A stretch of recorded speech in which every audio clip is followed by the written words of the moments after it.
But it's going to be with a new teaching, which we need to internalize. Thank God. I feel like the people who were involved in the first lesson, you chop, there's an azamra.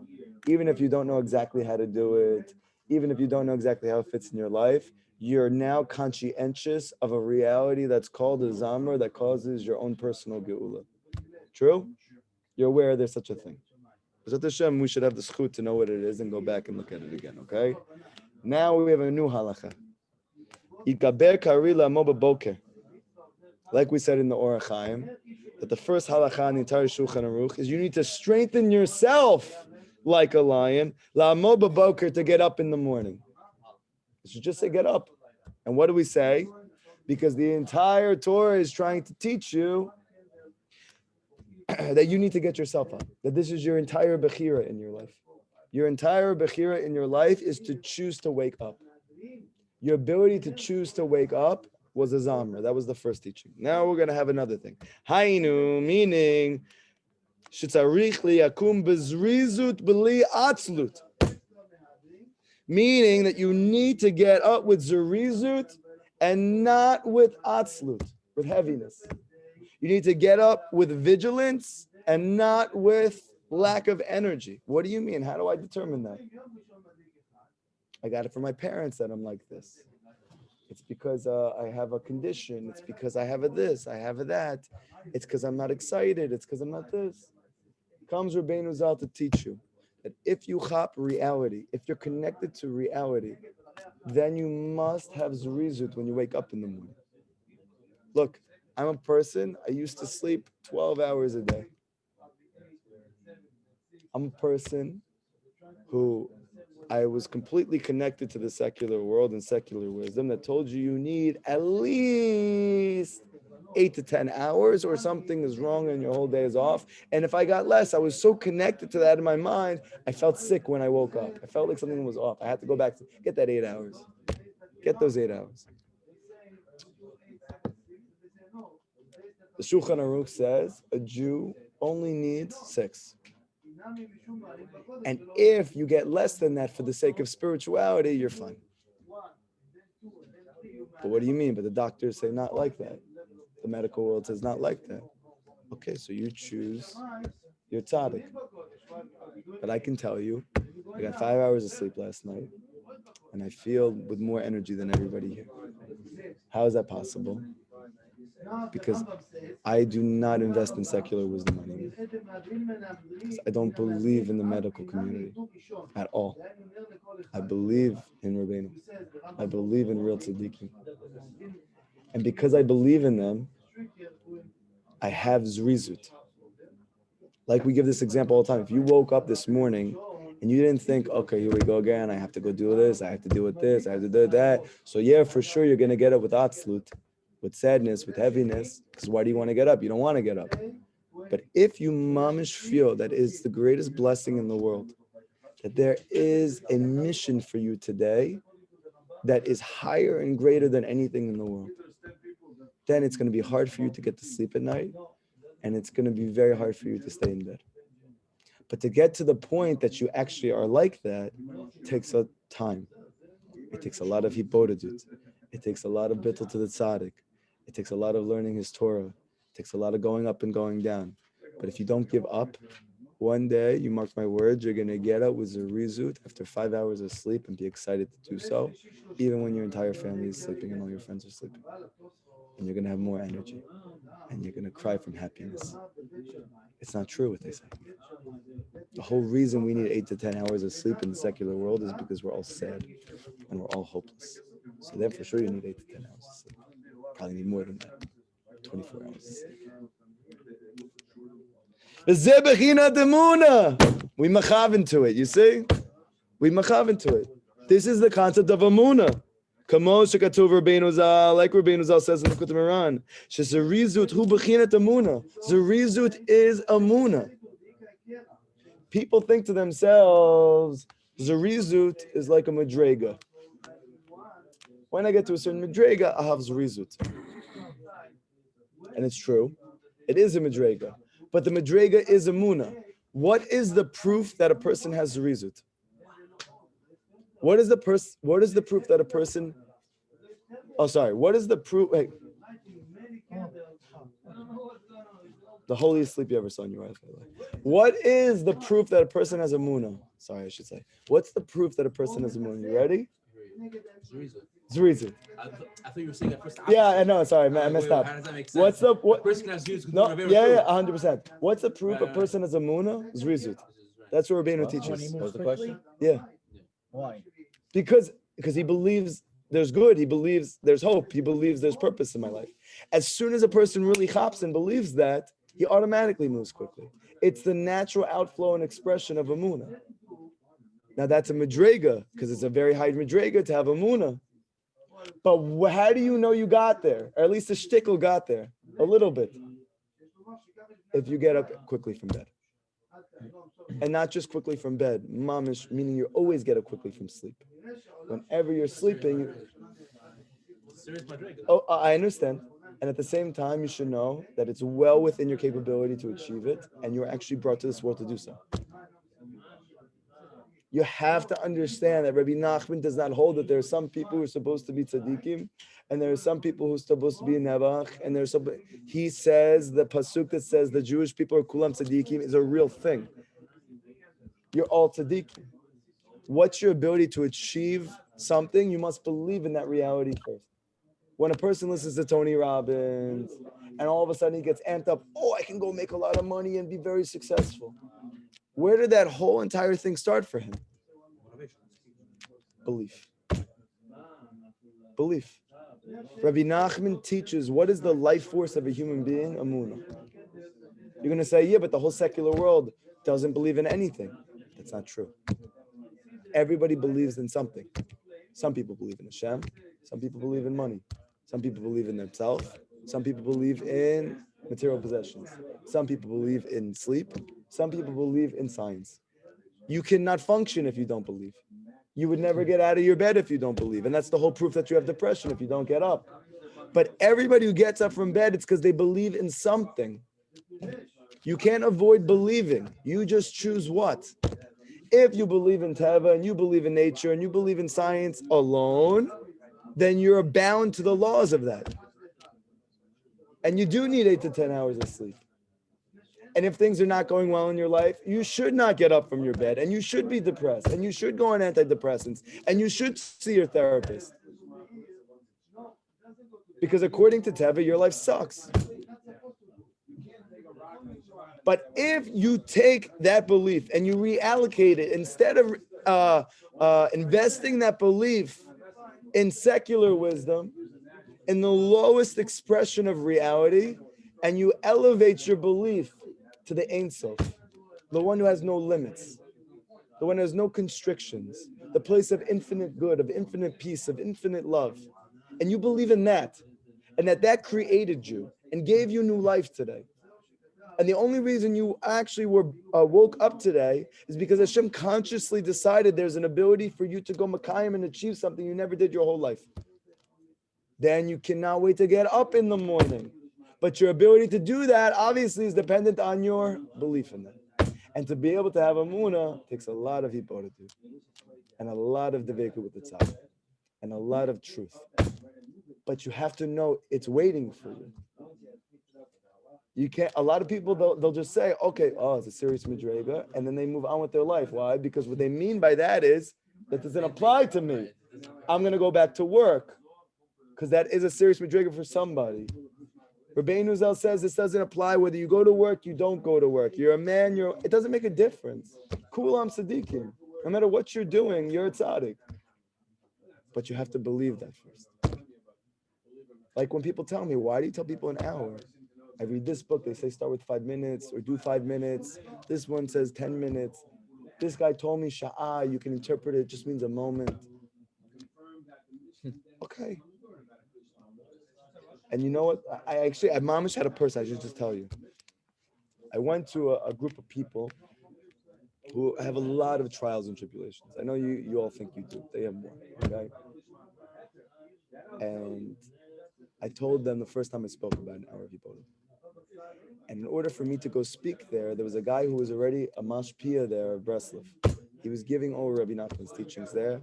And he told them, don't worry about that. Just tikkun klali and go to the mikveh. And this caused me a lot of pain. Caused me a tremendous amount of pain. And I went there and I was pounding away about their power that they don't know, that they don't believe in, that they don't realize that they have this power. And if they could, you don't have to have an hour right away, but if you know there's such a thing and you move towards it and you run towards it and you try every day, even if you start with 5 seconds, but to know that there's such a thing and that person knows that I believe in them,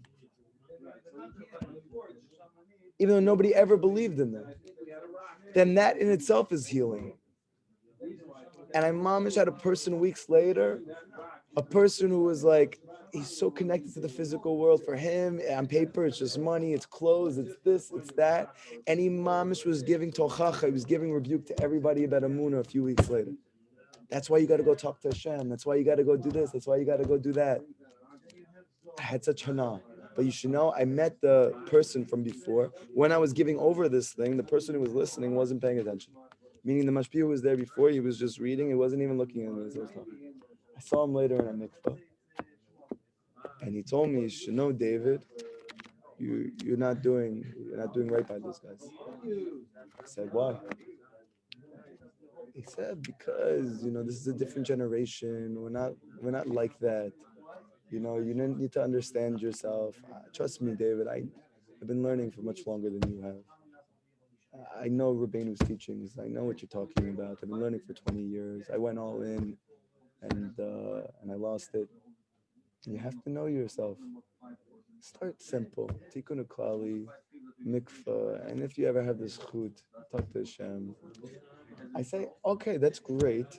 You say that. You say that because based on your experience, that's real, and I respect you. But you should know that when you are trying to influence other people, don't give them your stuff. Tell them what Rabbeinu says.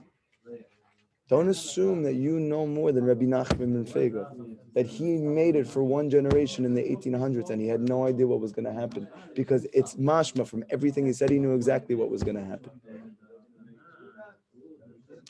And Rabbi Nachman speaks about Tikkun Klali, I think twice in the entire Likutey Halachot. He speaks about mikveh twice in the entire Likutey Halachot. There is maybe 30, 40 lessons dealing with Hipodah in Likutey Halachot. And Rav Natan himself says over and over and over again, the biggest inyan by Rabbi Nachman was that a person takes a time every single day that they speak to Hashem. So it's okay that you feel that you weren't able to figure it out. And I'm sure there's a lot of reasons why I went into that. And I have rachamim for that person. I gave him a hug after. I told him I loved him. But Lamasa, in the end, I can't go and tell them you're going to be good with tikkun klali and mikveh, and that's all you need to do, because I'd be lying to you, because you're not going to get better from that. It may bring you to ultimately find the place that you do find Hipodah, that you do find learning Rabbeinu's Torah, but you can't take away the ikr that Rabbeinu said and make your own ikr.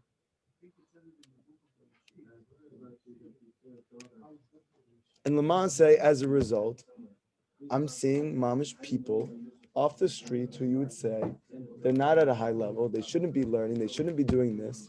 They're doing that hour of Hipodah. They're going to learn Gemara, which they never did before. They're going to learn Halacha, which they never did before. They're learning at night, they're learning during the day. Just follow Rabbeinu. Follow your tzaddik.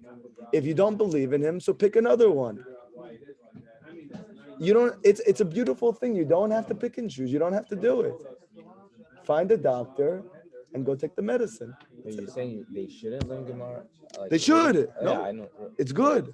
Okay. No, but I'm saying people with every big tzaddik that ever lived, as a result of that, there's been different, so to speak, expressions of his Torah.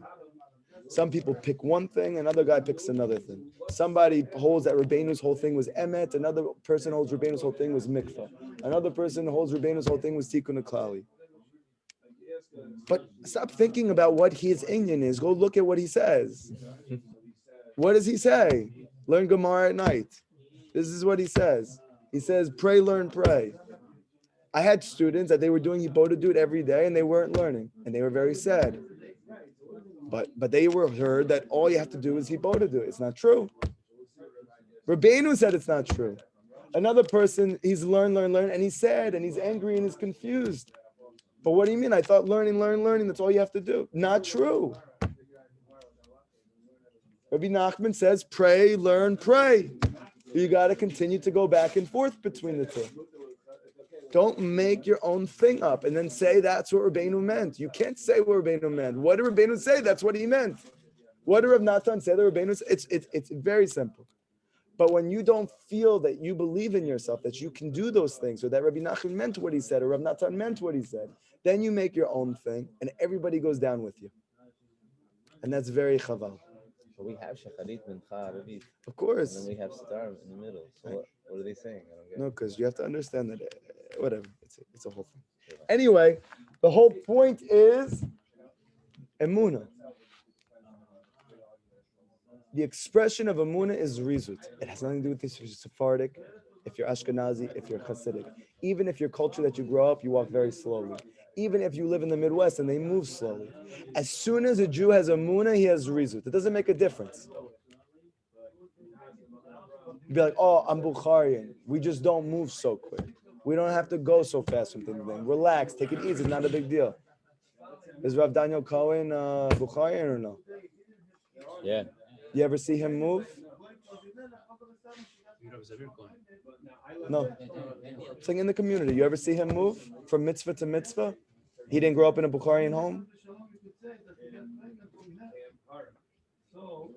I grew up, I was the laziest guy you ever met in your life. I was bumming out and blazing all day and night. And even after I stopped blazing, I was still bumming. Everybody around me was saying, like, you move so slow. When did that change? When Rabbeinu connected me to Hashem in truth and gave me Emunah. And now I move. I move.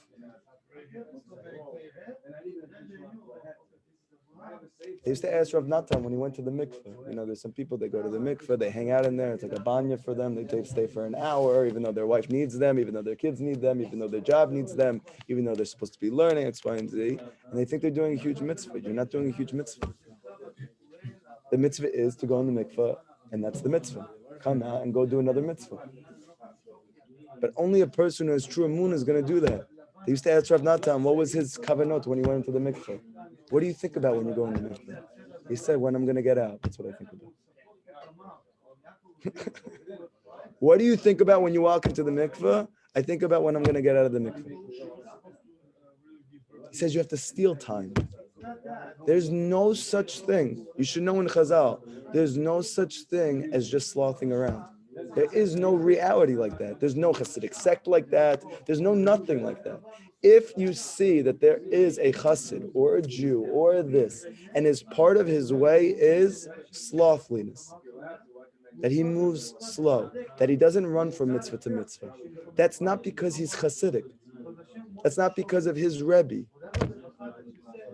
It's an ikar in Torah, that as soon as a person has Emunah, he runs from mitzvah to mitzvah. And he's not slothing around, eating, drinking, X, Y, and Z. He has a time that he eats, he has a time that he drinks. But you know that even when you're at work and you have a business deal and you see you can make a lot of money, you're not thinking about food then. You're running to that meeting. You're running to this. You're running to that. Why? Because you're excited. Why you're excited? Because you believe something good could come out of that. But that's a belief in just business. But if you really believe in Hashem, then every moment is like that for you. And you're just running from mitzvah to mitzvah to mitzvah to mitzvah. There's no such thing as I'm moving slowly. That's Emunah. Zerizut is Emunah. You want to know if I have Emunah, do I have Zerizut? Am I getting up quick from bed in the morning and going to do the mitzvah? If it takes me 4 hours to get up in the morning, I don't have Emunah yet. I've had that though, where I get up quickly, but then sometimes I would say that I'm doing better and I'm like scared to just get out of bed. Right. So you are doing better, and now you have to strengthen your Emunah. And you need to strengthen yourself because you reached a new level in your Emunah. Did you forget about the Emunah you had, or you don't forget it? You didn't forget it. You move to a new level, and your Emunah goes away. He's asking a very good question. This is a common phenomenon for anybody who attaches themselves to these teachings and starts to live with them in truth. What they experience is a huge boost in Emunah right away, like an adrenaline shot of Emunah. And then all of a sudden they start to have different trials and tribulations, even that they didn't even deal with it before. This person starts to hear it from their friends and family. This person starts to have his own inner dialogue, his own thoughts that he never had before that are starting to confuse him. This person is starting to have health issues. This person is starting to do this. It's all a mania. Where does the mania come from? An obstacle. Where does this spiritual mania come from that manifests in your physical life? It comes from the fact that you reached a new level of Emunah. Every time you reach a new level of Emunah, Hashem takes away what you learned. It's not actually gone. It's just concealed from you. So you can strengthen yourself in Emunah again and reach a higher level. Don't think because I have this, something's wrong, something's right. You don't know how, for years, I had to hear from different Rebbeim. And literally, I was in Oxford for 2 years before I spoke to Rav Brody, before I had a chance to speak to him. After 2 years of me doing everything that Rabbeinu was saying to the best of my ability, which is not what I'm doing now, but like you guys, okay? Maybe even less than you guys, but that was the best of my ability at the time. I didn't have someone speaking to me like I'm talking to you. So I was in complete sadness, Oxford. But continuing. And I went to Rav Brody and I told him everything I was going through. Lazy Brody, yeah. It was actually a crazy situation. I was at this point, I was working on staying away from all external distractions, whatever. It was my own avoda. I wasn't bringing my family into it. Rabbi Nachman's whole thing is that you should not be forcing yourself on the people around you. You need to go become the change, right? And that includes your own family. And then as a result, when you actually change, you'll see that your wife changes and you'll see that your kids change. And you're going to see mapitom. What's the chance that's really going to happen? How's that going to happen if I don't tell her? You just lack Emunah. You have to keep growing. If you look hard enough, you'll see that you're not actually doing the things that you're trying to give to other people. Okay, good. But when you do, okay, so I took it to heart. And I'm sitting and personally, individually, secretly trying to grow as much as possible. And then, but I see my wife needs to have fun. She wants to go do something fun. She wants to go do something, whatever. So somebody says, why don't you go to a football game? Take her to a football game. I used to be a huge football fan. I'm the biggest football fan that I know. I knew everybody's stats, everybody's height, everybody's 40 time, I literally would watch the entire draft, all 3 days, every single, even to the 7th round. And I knew the majority of the prospects. People knew I was like the NFL draft guru. They used to call me Mel Diaper instead of Mel Kiper. That's like a joke. Okay. So my wife knew that I love football. And my rabbi at the time gave me a heter to go to a sports game. Okay. At the same time, I knew that like Rabbeinu, like it was not like it was gonna distract. It was not gonna bring me. So I said, Hashem, I'm going to have Shalom Bayit with my wife to try and have a middle place with her. Please help it to be that somehow from this I get closer to you, that I have peace with my wife, but that mamish in a whatever way you need to make it happen to help me to get closer to you.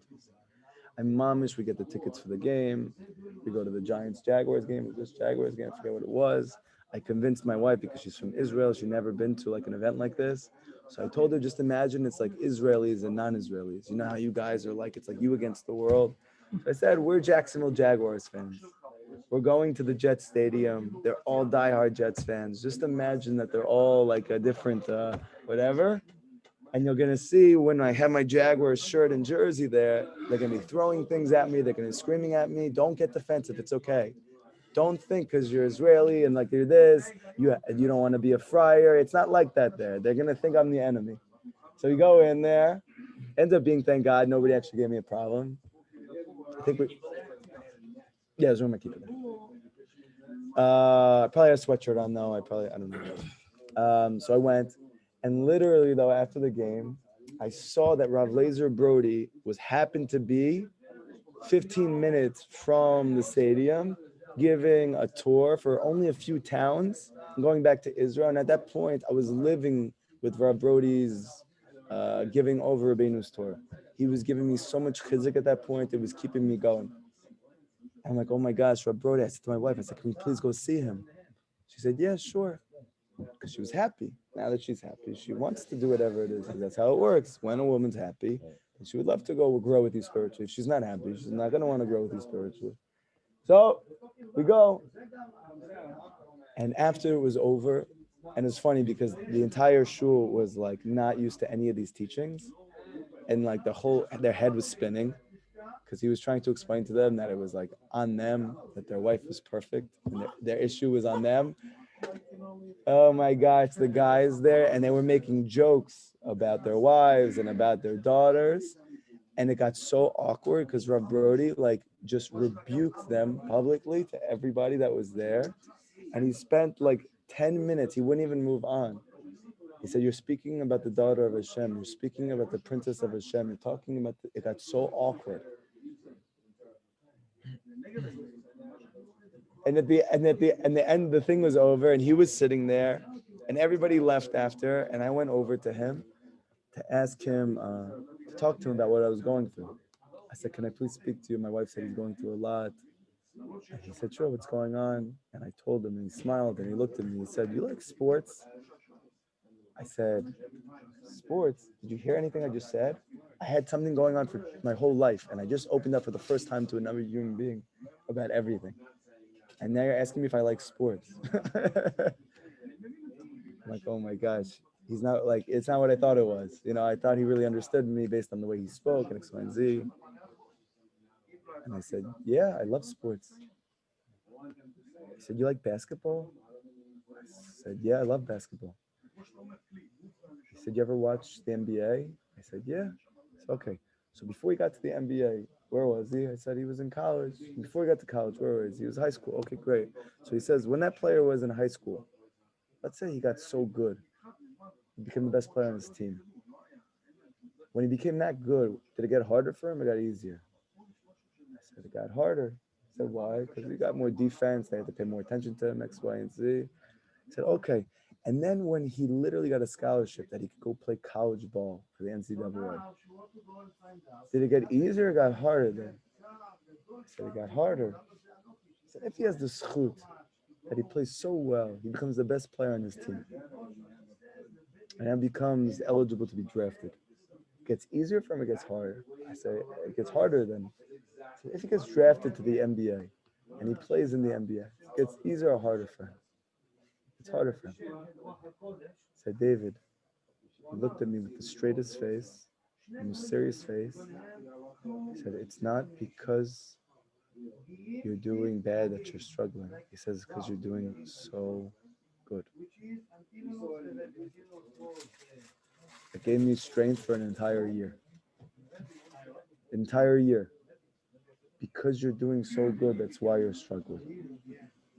If I didn't hear that then, I wouldn't be where I'm at now. And Hashem will give you, from time to time, a different person to give you a different message that you need to hear then, that's going to get you through another takufa in your life. There's not to send you the zchut to get it all from one person and have a rabbi like that. But I'm just saying, Hashem sees you. He's not going to leave you hanging, even if he's going to have you hear what you need to hear from somebody eventually. Okay, so this is what I needed to hear at the time. So if you're not trying to grow and you're struggling, so yeah, it's probably because, you're confused. But if you're trying and you're connected to truth and you're struggling, the reason is only because you're doing good and you're ready for the next level. You moved from high school to college. You moved from college to the MBA. Make sense? Kiba Laila Hamuna Bena Klipot. Because in the night of Emunah that's between the Klipot, why? Because it's brought down in the Zohar that the nighttime physically, the reason why it's night is because it's a reflection of spiritual night. We said before that daytime represents Geula. That means Hashgacha Pratit. That means revelation of Da'at. That means I see Hashem is controlling my life. He's causing everything to happen for me. Okay?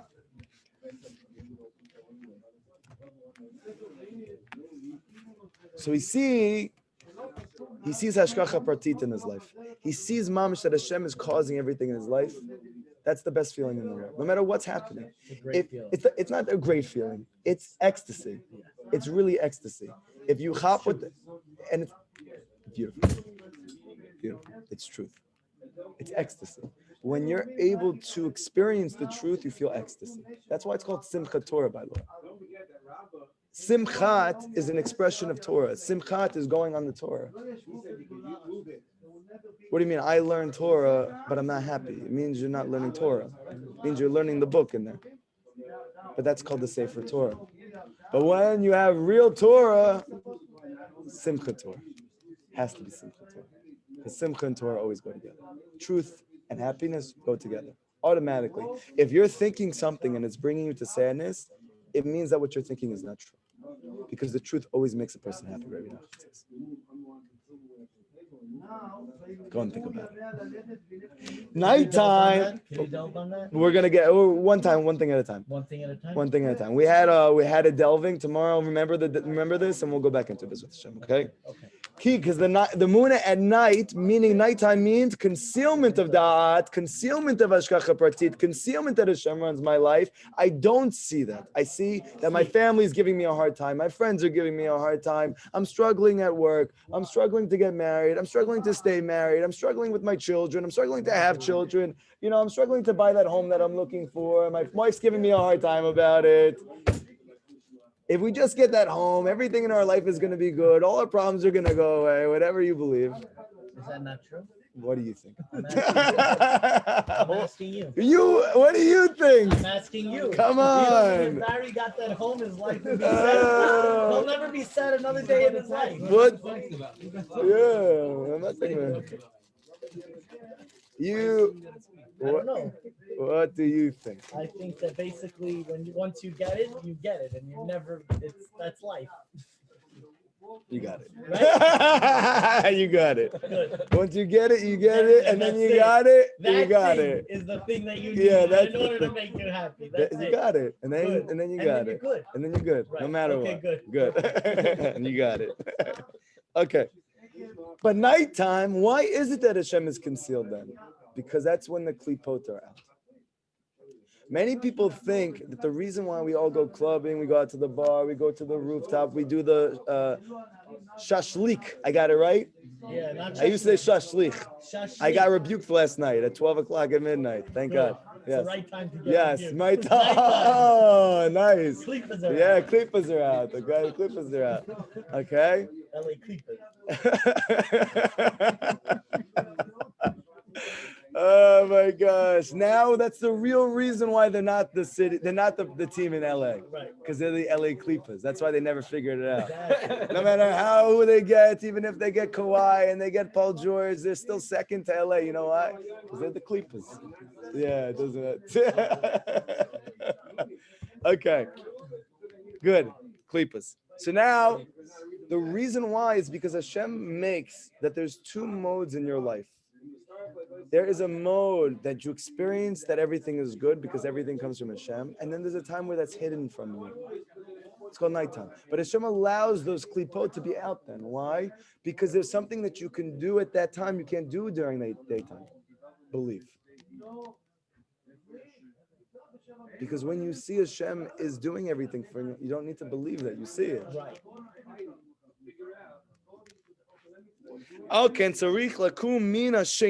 Therefore, you need to get up in the middle of your sleep with Zerizut. To strengthen yourself be'emunah, kedei livnot ugadel et hamuna, in order so that you should build and grow your emunah. Meaning, what is it that builds your emunah? It's the Zerizut that you get up with in the morning. When you get up quickly in the morning, that actually builds your emunah. Even before you really believe that it's a good reason to get up in the morning. By simply doing it before you experience that that's a reality, you actually build your emunah so that you do get to experience it. Meaning, a Baal Tshuva has a hard time getting up in the morning. We're used to doing whatever we want to do whenever we want to do. And maybe we hopped and connected to Rabbi Nachman and Breslov. We love dancing and we love singing and we even love doing hipodadut. We don't love getting up early in the morning. You do if you have to do it early. Oh, Then you get up early.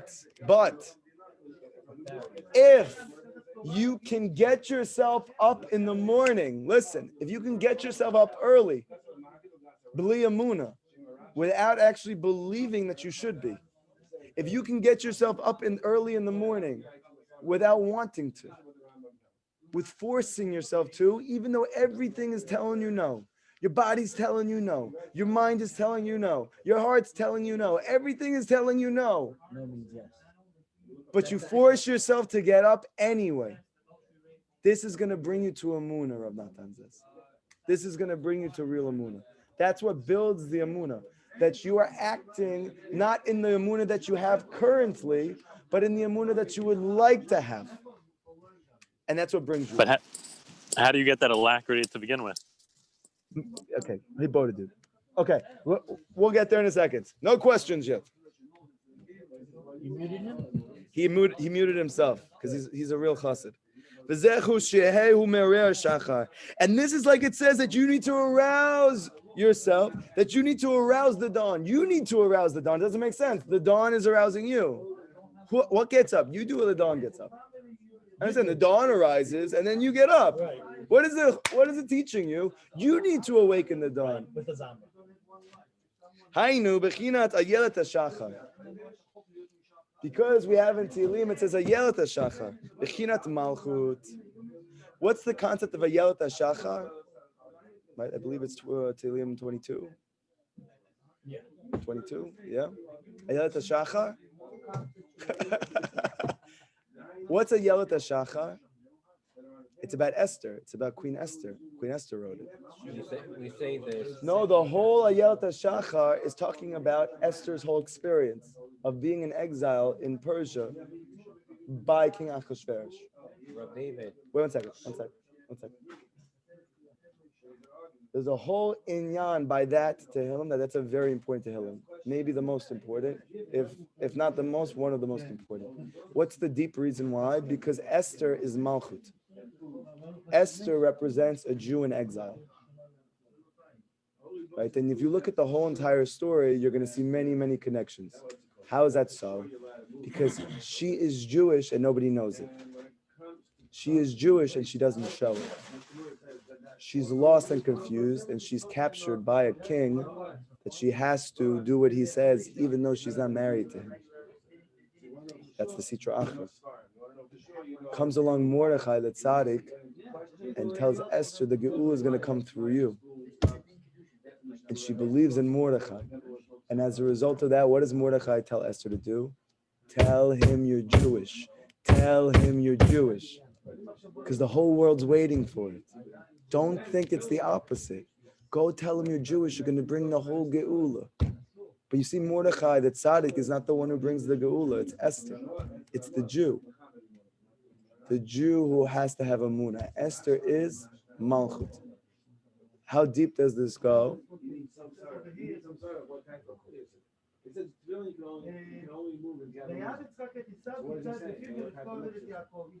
What is the gematria of Esther?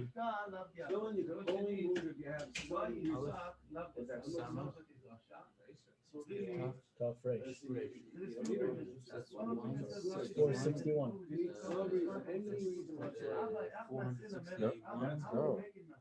No. Perfect, you got it. 661. 661. I 661. think it's 661. 661. Is anything else 661? 661? Shoshana. Shoshana. If you look in the Hakdama to the Zohar, you'll see the entire introduction is about how the Jewish people are called a rose amongst thorns. And the Zohar, this is in Shir Shirim, and the Zohar is in the what? So wait. So 1 second. So the Jewish people collectively represent the rose, but you individually also are that rose, and you're surrounded by thorns. The thorns are Achashverosh, the kingdom. But you have, even within that rose, you have these, whatever, it's like a whole introduction to Zohar, but pretty much that Shoshana is the Malchut. It's you. You are Esther. We're all Esther individually and collectively. And our ability to experience Geula is our attachment to Mordechai, our belief in Mordechai, and our listening to Mordechai to tell you that you're going to bring the Geula, to get you to believe in yourself. So go tell King Achashverosh, I'm actually Jewish. And then King Achashverosh says, you know what? I'm happy. And I'm going to go save your people. David. 1 second. You want to show me? No, I got it. Okay? So the entire 22nd parak in Tehillim is about Esther, is about the Jew, is about Malchut. But you should know, and I know this is getting a little deep, within you, you have, so to speak, 10 powers. Okay? We're going to call it. You have 10 spiritual powers. Like, for instance, a person has strength, he has intelligence, he has wisdom, he has tactfulness, he has truth, he has the ability to speak. All these are different powers, let's say. But every Jew has 10 soul powers. The lowest soul power that you have is called Malchut. It's called Esther. It's called Emunah. Esther is Emunah. Okay? Is Emunah. 1 second. Don't go there yet. Just stay with this. Okay? Malchut is Esther. So you have a part of your whole spiritual psyche, your makeup, that's called Esther. It's called your Emunah. So this is the whole reason, by the way, her name is Esther. Because the name Esther means hidden. It comes from the word Hester. What's hidden? Emunah. The entire essence of Esther is she only comes out when Hashem is hidden. Because Emunah can only be revealed when you don't see Hashem. He's not even in the Megillah, and that's why Esther is the hero. Because, and Purim is the final generation. That's us now. Who is going to be the one who brings the Geula? It's not going to be Mordechai. It's not going to be the tzaddik. It's going to be Esther. The student who nullifies herself completely to him, who she herself is completely besieged in darkness, and yet it's through her believing in the tzaddik and through that believing in herself that she says, I'm Jewish, that she saves the whole Jewish people. Esther's the Mashiach. But her ability to be the Mashiach is dependent on hitkarvut tzaddik, attachment to the tzaddik. Okay? That's why her name is Esther. Because her whole entire koach, her emunah, can only come out at nighttime. This is the bechinat of Malchut, this is the bechinat of emunah, and that's why it's called a yelat shachar. Because the shachar, the dawn, is the time of emunah. Because Hashem is hidden then. You need to wake yourself up then. Oh my gosh, maybe we should wait till tomorrow. Oh my gosh, maybe we should wait till tomorrow. Let's start it. We have 15 minutes. Okay. Tell how it is. Break it down. I'm not going to say anything. I'm just going to tell you what Natan says. Don't kill the messenger. Okay. The concept of Emunah, which is the concept of Zerizut, this is only possible through the breaking of the desire for money. We don't know what that means though. We're just very A loop. That's why I said maybe we should do this tomorrow. Literally took everybody to the cliff. I didn't do anything. because money is security that makes you feel there's no emunah. I don't know. That's your chop. That's what you think. I don't know. Anyone else want to get What in? does Shamil say? Money, you think you're in control. I need Okay, that. so you're saying something similar. Anybody else want to weigh in? Where do we? Yeah. Where do you think Rav Natan's going? Because this mamish is a curveball. That's not what you thought this tour was going to go into. Right. It didn't make sense. Yeah, it didn't look like that's where this was going. Yes. Anybody else want to say? Money's the That's what I think. It's like money is what you trust, not God. Oh, wait. What are you saying? Like they trust money. You mean that? I'm trying to. No, you're doing good. I'm not even sure he's going to say this, but you're doing good. You're saying the money says in God we trust, but really it means in this bill we trust. That's why it says in God we trust, because we trust him when we have money. Now I trust. So you're saying it seems like you have to believe in something, and you can't believe in two things. You can only believe in one thing. And you either trust in Hashem or you trust in money. Is that what you're saying?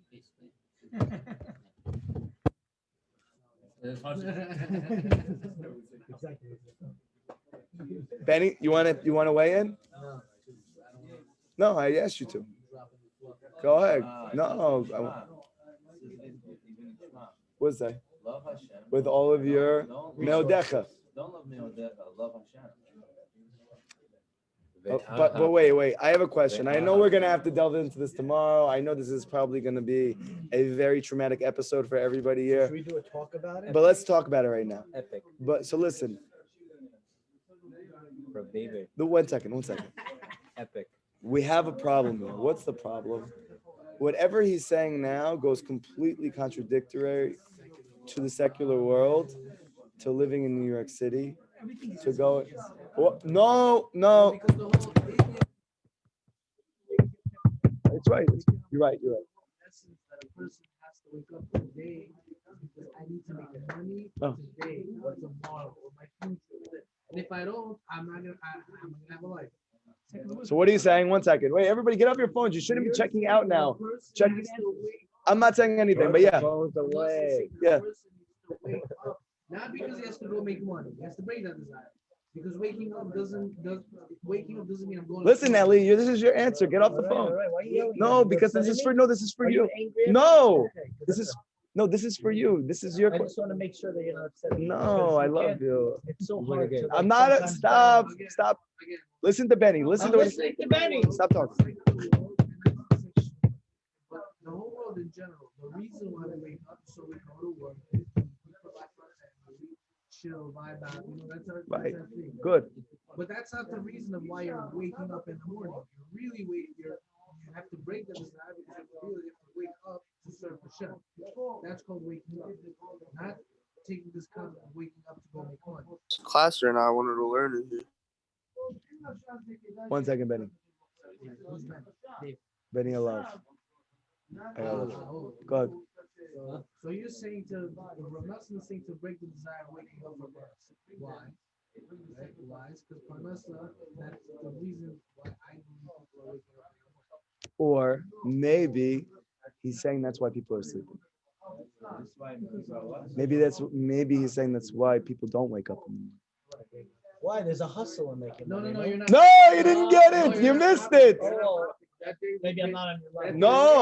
No, they're getting up physically, but they're still sleeping. Right. They never actually woke up. Right. They're still sleeping. That's what he said. Because there's never sleep. There you go. So you can't believe in both. So let's go in a little bit. We'll do a couple minutes before we start the Gemara shiur, and then tomorrow we're gonna have to really. Okay, but Barry, please stay. 5 more minutes. 5 more minutes. 5 more minutes. He could do it. This is all what we learn. This is all the concept of breaking the desire for money.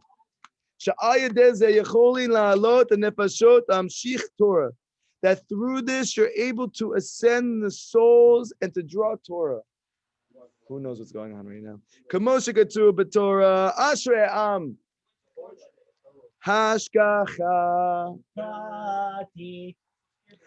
There's a lesson in Likutey Halachot. It's Yud Gimel. Oh my gosh, when I did this with these guys a few years ago, oh my gosh. Is one of the, What is that number? 13. We're going to get there, Bezrat Hashem. We'll do it together again. But when I did it with the guys for the first time a few years ago, I had such nacha that you see, especially, it's just the intensity of that thing here is just out of this world. And to hear the whole thing blow up and to see everybody at the table, the inner paradigm just blow up. It was unbelievable. Oh my gosh. Yeah, it was amazing. It was amazing. Okay. So anyway, this Torah, as opposed to the other one, which is based on Reish Pei Bet, the first one we did Likutey Halachot was based on Reish Pei Bet Zamra. This whole Torah is based on Yud Gimel, which is that your ability to draw down Hashgacha Pratit is dependent on your ability to break your desire for money. Could you break that? We're gonna get there. Okay. Oh, can you break the desire for money? No, could you break that down? Yeah, you're gonna have to wait because we only have 5 minutes now. So it's.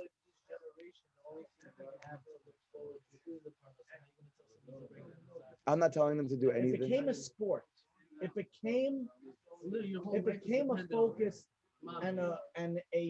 it's an end. Money became an end. Yes. Can I tell you something? Yeah. Listen to what I'm about to tell you right now. Don't. In this generation. Wait. Listen, and don't go crazy. Just I want you to go after this and just sit on it. You don't have to go change your whole life after this. Just go sit and think about what I'm about to tell you. Don't get as upset with me. Come tomorrow and Bezrat Hashem, we'll look more into it, okay? Wait! You're not listening. No, you're not listening. Riddle yourself. We know that thousands of years ago, there was a thing called the Avodah Zarah. Wait. There was a thing called Avodah Zarah, and there was a thing called Nevuah, prophecy. We know that the taiva for Avodah Zarah, which is so unfamiliar to us, that if you saw a guy who was lying down in the street, bowing down to a tree, you'd be like, he lost his mind. Yes. He literally lost his mind. You have to call Chaverim for him. You have to, I don't know. Yeah. Repairs cars. Oh, yeah. You have to, he has to repair his car. Thank God. Okay. So, like this. So listen. He needs help. But Chazal tell you, and even though it's hard to believe, 2,000 years ago, that was what everybody was doing. That was a real thing. Okay. Where did that go? So Chazal say this, and listen to what I'm about to tell you. That the leaders of the Jewish people came to Hashem and said, "It's the taiva for it is too deep and it doesn't make any sense. But the Jewish people cannot overcome it. It's too much for them. And therefore, you need to just take this taiva away because they just said they can't do it.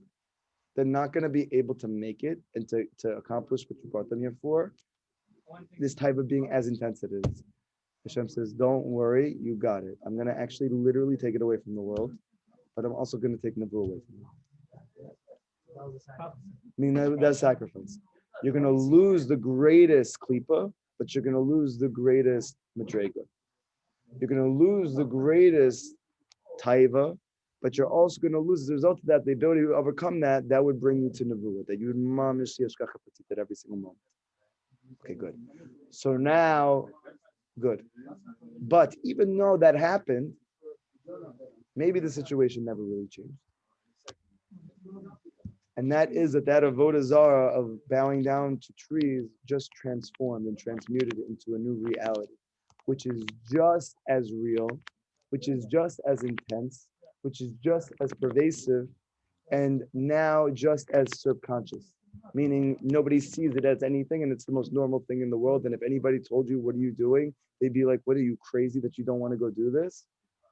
And Rabbi Nachman says it's called Tav Mammon.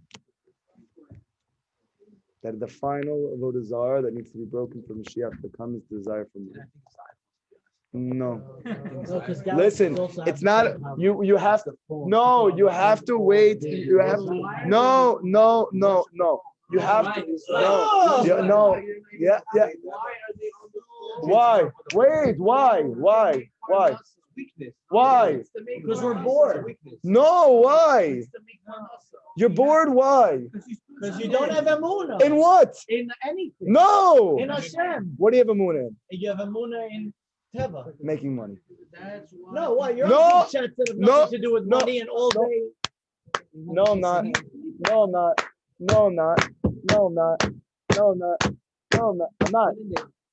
not. What do you mean you're not? I'm not doing that. You're not doing what? What you just said. I want to ask you something. Why does a person get bored? Because he's not fulfilled. Why? Because He has Emunah in Mammon. money. That's why he's bored. Because it's not true. Yeah, and because he's not doing that right now. So he's bored. So Sundays is a day not for Mammon, so everyone's bored. Yeah. Are you bored on Sundays? No. We continue. You did good, Barry. Spirit the Kalim. We'll see you tomorrow. So when a person gets bored, the reason why he's bored is because at the moment, like for example, when you're at work, you can't be bored. You're on a mission. You have a tachlis. Right now you got to do A in order to make B. But if you're bored, If you're bored, you're not doing A, and therefore there's no, I guess, goal, you can say. It's a free fall. You do whatever you want. So, So now you're bored. so really, the whole essence of why a person's bored is because they're not focusing their. Because their Emunah is not in Hashem, it's on money. That's what he's saying. It's a very deep thing. Their Emunah is not in Hashem, it's in money. And therefore, when they're not making it and they're doing anything else, they get bored.